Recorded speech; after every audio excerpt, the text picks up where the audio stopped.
Jadi kalau menurut Pak Ustadz sendiri, apa sih Pak Ustadz keuntungannya kalau kita itu bertorikat, ikut bertorikat, mengaji kepada seorang guru atau seorang wali? Banyak keuntungan mengaji kepada wali ini.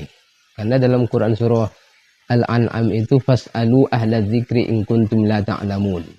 Maka hendaklah kalian bertanya kepada ahli zikir sebenarnya itu. Tapi cuma lagi dalam tafsir-tafsir kitab-kitab ilmu Al-Quran, kitab Quran, tafsir Quran itu ahli zikir itu disebut ahli ilmu, padahal sebenarnya ahli zikir sebenarnya itu. Karena ahli zikir itu orang yang selalu dekat dengan Allah Subhanahu wa taala, yang Allah berikan pemahaman ilmu langsung dari Allah Subhanahu wa taala. Itu langsung ya, kok? Langsung. Allah langsung ke walinya atau ke seorang guru mursyid yang ini tadi ya, tersambung ke Allah tadi ya. Makanya ayat itu memakai ahli zikri, bukan ahli ilmu. Ahli ilmu ya banyak ya kan? Banyak. Soal ilmu agama ya contohnya seperti dosen-dosen agama itu ahli ilmu. Itu ahli ilmu itu. Cuma lagi ahli hadis juga. Ahli hadis. Ahli nujum.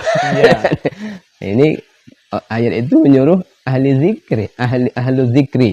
Ahli zikir kita disuruh bertanya kepada ahli zikir, karena ahli zikir itu insyaallah ilmu yang dia dapatkan, pengetahuan yang dia dapatkan dari zikirnya itu betul-betul 100% datang dari pemikiran yang Rabbani dari Allah Subhanahu wa taala. Dan kita akan mendapatkan pengetahuan yang lurus. Sebagaimana kita berdoa dalam sholat kita, ihdinas siratal mustaqim. Iya, ada sambungannya lah itu, Pak Ustaz. Ihdinas siratal mustaqim, siratal ladzina an'amta alaihim. Bagi orang-orang yang telah Engkau beri petunjuk. Berarti orang-orang yang sudah diberi petunjuk oleh Allah itulah yang katakan wali tadi ya. Wali atau guru mursyid tadi ya. Karena kalau kita kan enggak, kapan kita dapat petunjuk dari Allah kan gitu.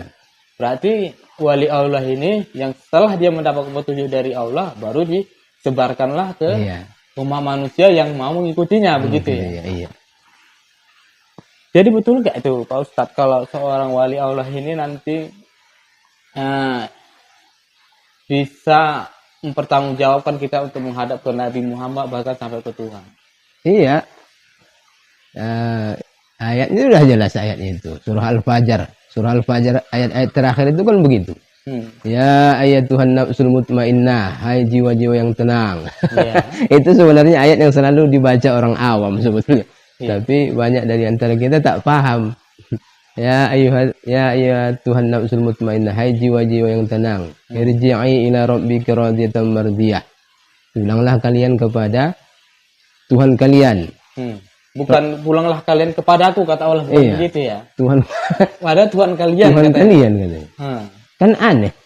Iya. Memang kalau dipahami agak rumit itu ya. Agak rumit itu. Cuma lagi manusia ini kadang-kadang dipikirnya dia pulang ke surga. Iya. Padahal redaksi ayatnya Rabbiki. Pulang dulu ke Tuhanmu. Baru kumpul dengan hamba-hamba Allah, baru masuk surga. Baru masuk surga. Tuhan. Iya. Tuhan yang mana itu? Yang nyampaikan Allah sendiri. Allah sendiri. Itu kalam Allah itu. Tapi Allah bilang pulang ke Tuhanmu. Tuhan yang mana ini? Gitu ya kan? Iya, seharusnya itu pemahaman yang begitu akan sulit didapatkan kalau kita tidak bertarekat dan tidak mempunyai wasilah. Iya, itulah pentingnya bertarekat. Itulah pentingnya bertarekat berwasilah.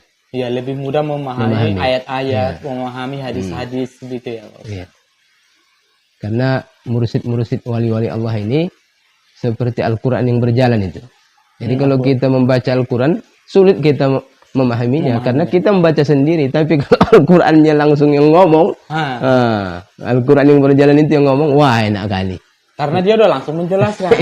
Iya, kita tinggal mendengarkan. Tinggal mendengarkan saja. Tapi memahaminya dengan kolbu, jangan dengan akal, bahaya. Iya.